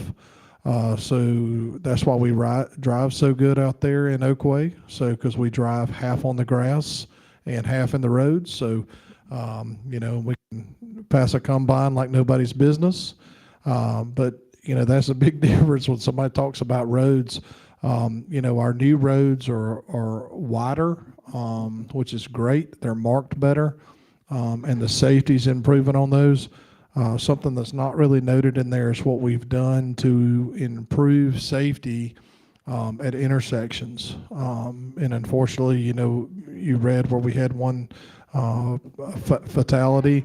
The size of our stop signs, the brightness of those has improved. We got a lot of people, especially where I live, that are Clemson students that are headed home to Georgia. They have no idea. They have a thing called Waze, and it's drive blind, and they'll go 65 on a 35 road, and there's a couple of curves in there, and I think there's a couple of trees in those curves you have to be careful of. So, you know, but I think that the has continued to improve in our bridges, not just the paving projects that are set forth. I think one thing I wanted to note in there, there's some paving projects. I think it needs to be clear what those paving projects are. DOT has those as well. I think we could put a link to DOT on there. I was just going through on Tabor Road because I know there was some improvement done on there. I know that person that lives on Tabor Road will say, I don't see that improvement, but it is on there. Sometimes it takes 16 months to actually see those projects actually come to fruition. All right. Okay, thank you. We're going to just do two more, and then I'd like to open up the public comment period because I think we've done 35 maybe questions. So to Mr. Davis, we'll do this just for 1 minute because it should be pretty straightforward. When the Bountyland Fire Station is active, and if you could answer when that will be, I think that's probably soon, will this affect our fire contract with the city of Seneca? 1 minute. So City of Seneca will not, that area that Bountyland is around is not in that contract. So that will be taken care of by Bountyland, which was another reason why it was very, very important to actually fund firemen in the contract that was removed originally. So not only the original budget did not include funding for those firemen for that fire station. That standalone fire department there represents the highest number of protection class 10. And if you're in insurance, you know, I'll tell you what that means. It means unprotected. So Critter Road, that's how far out Bountyland will reach, all the way to the Critter Road, all the way toward the Ebenezer area. There's more unprotected homes than any fire station we've put forth. So it is a huge, huge growth. I mean, I don't like to use the word growth, but it'll actually cut those people's insurance rates almost in half. So once upon a time, somebody told me we're putting all these fire departments in because it was padding the insurance guy's pocket. No, it's taken away because, you know, I know, for example, I have one home out there on Critter Road, pays about $2,800 for insurance. It'll be about $700. So he'll be pretty happy. All right. And then Mr. Elliott, final question, then we'll move to public comments. It was reported, I'm not saying it's false, I haven't heard this, but it was reported that there is a 41% vacancy rate in the fire and rescue department. It seems Oconee County is a training ground for other counties when it comes to fire and EMS. Please comment. Yes, and I have to applaud here again, Mr. Durham in his new budget. He did increase the sheriff, the fire department, emergency services significantly to the point now that I think we're paying more than maybe the city of Seneca is paying the firemen. In the past, we have been behind and we have been robbed. What's required now for a fireman is, I think, is it 180 hours? It's either 120 or 180 hours of training, a huge investment that you have to put into a fireman. And so to all of a sudden be the training ground and have people stealing your workers was unacceptable. So I think that's one of the good things that came out of the budget that we finally passed, was that we did raise the firemen's salaries, and maybe we'll start stealing firemen from other places. Thank you. All right. Thank you both so much for that. And again, I have all of the submitted questions right over here, and Mr. Mann is going to distribute them as well, starting tonight for anyone interested in that. I believe the schedule says 8:30, and to stop at 8:45. So we can go ahead and get a 7-minute head start, and then. Can I get a 2-minute break for, if y'all will allow? I did not wear my diaper tonight, so thank you. All right. Whenever Mr. Davis comes back, we will pick it right back up.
In just 1 second, when Mr. Elliott gets back up here. Frankie. Front.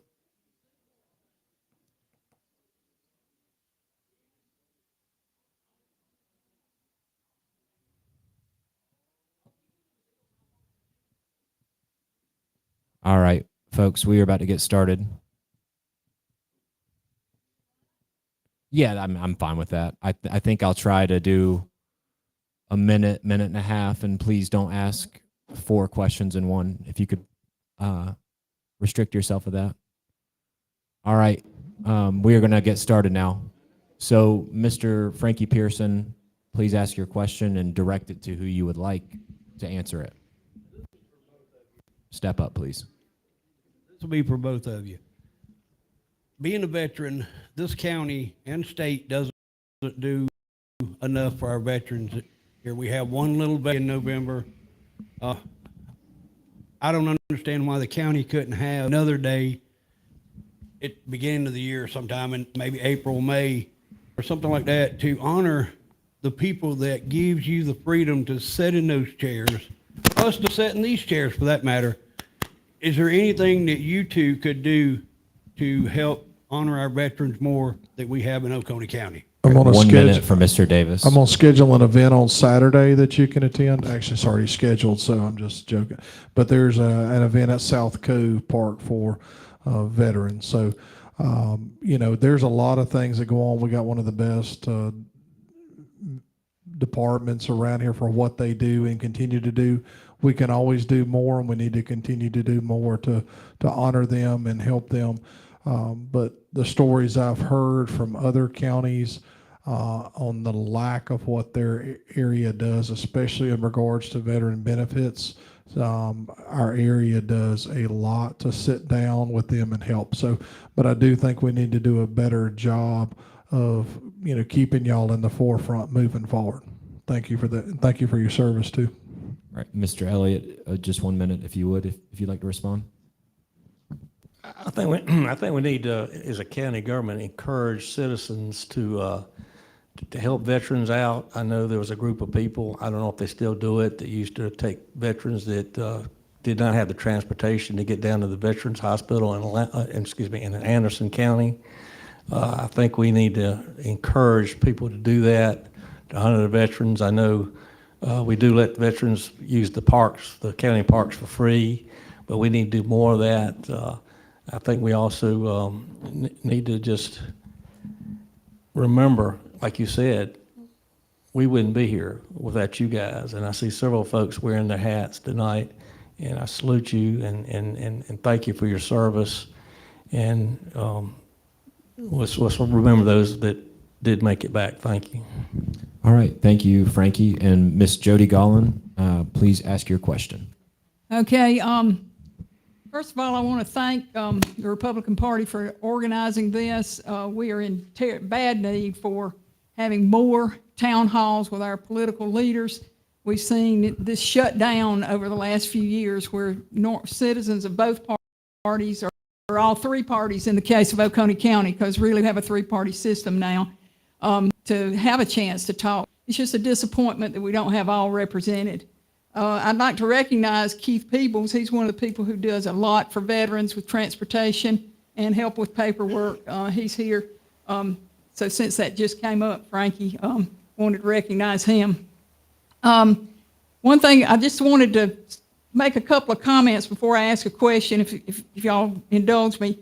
But we feel like we can find commonality if we talk about issues. We may not always agree, but we should be able to meet together, and I've tried to meet as many people as I can today, and talk about issues and ensure that we have good government. We have about 35 to 40% of the county that is Democratic, and as I say in chamber meetings, that's your customers too. And we have to think about that, even though we haven't we have 2 parties represented on county council now in effect, but you represent Democrats and Democratic-leaning independents also, and I know that I can talk to you guys right there. I also want to point out that the ARPA money that's been spoken about so many times today, not a single Republican in our congressional delegation in South Carolina voted for the American Rescue Plan Act money. So my question to you, I agree with you, Julian. If the federal government's giving out money, let's get it. But what we have to ask ourselves is, all of this talk about condemning spending out of Washington, that if this money had not come to this county, what would you guys have done?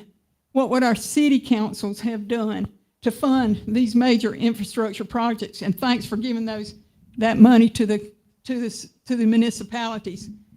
And I think one. Yeah, look, just because we got other people, if you want to I get, understand, but What's your most important question, Jody, is what he's trying to say. well, I got a bunch of them. let's, But anyway, thanks for having this forum.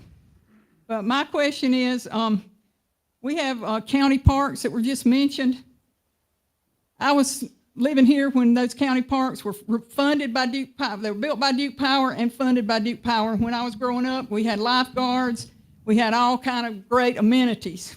And obviously, we don't have that same kind of operation budget in those county parks now, and it shows.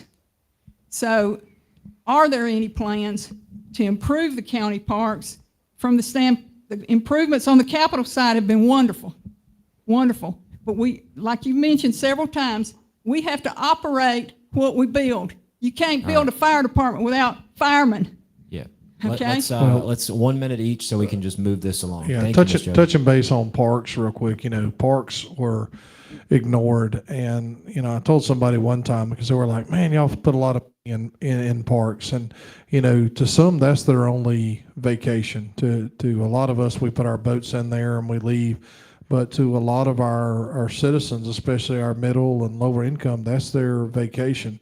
And it's a pretty awesome spot, every single park, for what we've done. And if, these improvements have taken place because of funding that was put in place.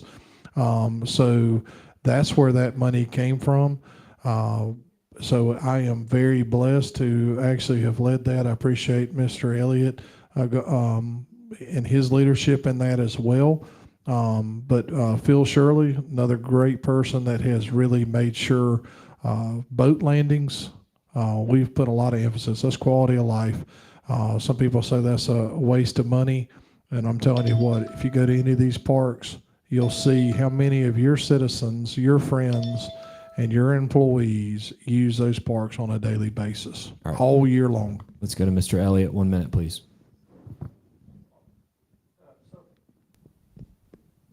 So on the parks, right now we're almost at a point where they're self-supporting, and once we get to that point, I believe we can start doing some more other than capital improvements. I was a lifeguard for 7 years. That was my summer job, and so I believe in lifeguards. I believe in safety. So I think that's a wonderful idea. Actually, read there's a shortage of lifeguards right now, so I've thought about going back to work, but maybe they can't even hire me as a lifeguard. But yeah, I think we're doing a great job. Okay. Anyway, I think we're doing a great job on the Capitol, but I agree with you. I think there's a lot that we can do that we enhance it and also enhance safety.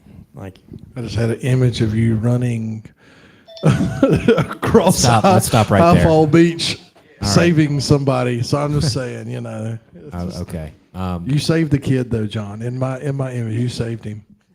Mr. Moore, I'm going to give you, just so we can move it on, 1 minute to ask the question. Thank you. Real quick, 2 questions. Number one, is Glenn Hart over a committee of the roads for the county, and how many meetings has he had? And number 2, did Sewer South just go from 12.7 million to 24.7 million? We'll do 1 minute. Mr. Davis, if you would like to go first. Yeah, Glenn Hart is over the roads committee. Has been over that since he's got on council. I don't know how many meetings he's had or not had. Sewer South, in the bond includes exits 1, 2, and 4.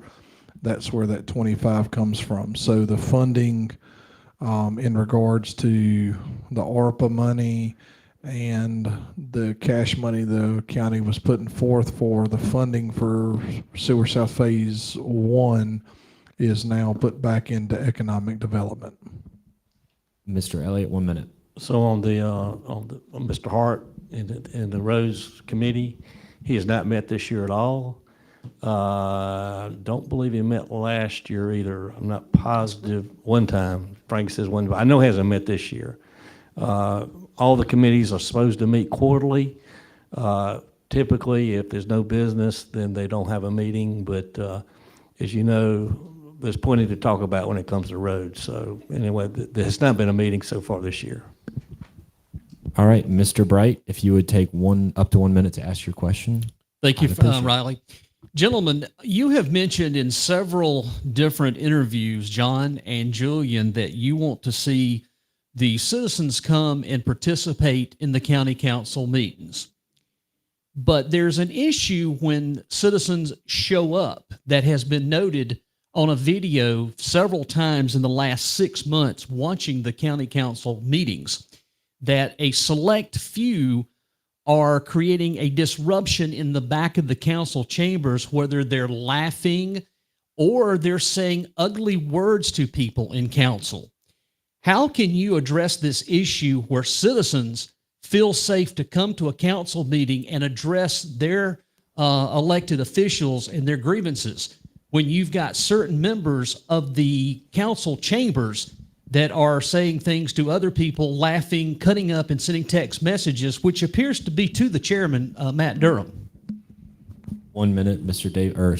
Elliott, looking like Let me you're go ready first. to go. So for 2.5 years, past 2.5 years, I was chairman of county council. I started out the meeting, the first thing I did was I had a paragraph that I read off that basically said that you have 2 times to speak in council chambers. One is public comments and one is a public hearing, if there is one. The remainder of the meeting, you remain silent. If not, you'll be asked to leave the meeting for the rest of the meeting. That piece of paper that I read from is still in the seat between me and Mr. Durham, but he's not reading it anymore. I don't know why. It also says that partisan political activity is illegal inside county chambers. I read that out too for 2.5 years. It's not being done anymore. We do have, thank goodness, we do have the sheriff's deputies there. And so if somebody gets out of hand, the chairman can ask somebody to leave, but that's not happening. Mr. Davis, 1 minute. Yeah, and in being chairman, I've had people stand up and they disagree with something, and so they're challenging me, and I let them have their 4 minutes or whatever, and I may respond or may not after we finish public comment session to make sure that we're not, harping on the free speech rule. But I think, some clarity that was actually put in forth, so the little thing turning around saying 1 minute, that was actually my idea, so we didn't have to interrupt somebody when they were talking. But I found it interesting that there's times when certain people will come up and they're saying something that someone doesn't like, and that's an immediate, I'm going to stop that person, but I'm going to allow certain things that happen that change the decorum. So we actually changed the back 2 rows of that seating assignment down there, since I sit in the same place. So we got a little button that we'll push that'll give them a little surprise. And I'm just kidding. But no, it's one of those things that I think, we each control our own behavior in everything that we do. It's noticeable to the general public. Is it an issue? Yes. Does it look bad on the council? No. Does it look bad on the individual? Yes. But I know there's some statements that have been made that there's going to be some corrections. And again, it's not somebody playing somebody's daddy, but if we're trying to do this thing together and we're doing good things at this county, that's what it should be about, not poking fun at somebody for the way they walk or the way they talk or something like that. All right. Let me have 30 seconds. So we have, on economic development, we have people coming in, looking in Oconee County, that come into council meetings. You can spot them every time because they're wearing suits. They're watching.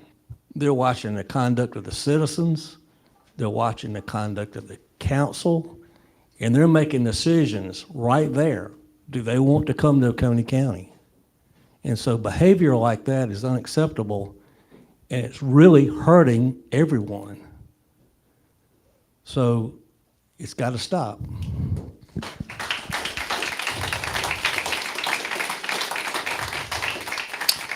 All right, seeing no one else in line, I would like to ask Mr. Tony Adams, do you have any interest in asking anything before I get blistered on the P-ramble for my moderating? I'm being serious though. Do you have anything Mr. Cruz, would you like to ask anything? Are you good? Okay.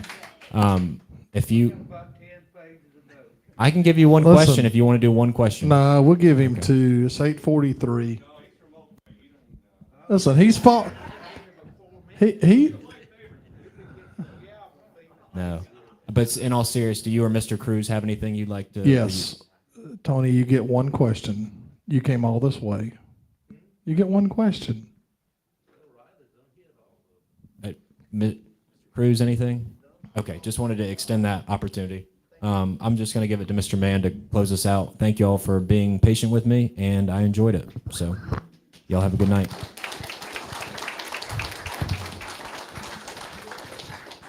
So I want to thank everybody for being here. Give another round of applause for Julian Davis, John Elliott, and Riley, everybody who came. I agree with Jody 100%. More of these type of events is good for our county. It's good for our citizens. So please encourage everybody else when they have an opportunity to come. If you want to come to that point, we're having a Lindsey Graham town hall on the 21st of November in Pickens County with Anderson, Pickens, and Oconee County working together on that one. So keep an eye out for that. You have an opportunity to come to that. Thank you everybody again for coming. I appreciate everybody's respectful decorum during the meeting, and we'll look forward to seeing you next time.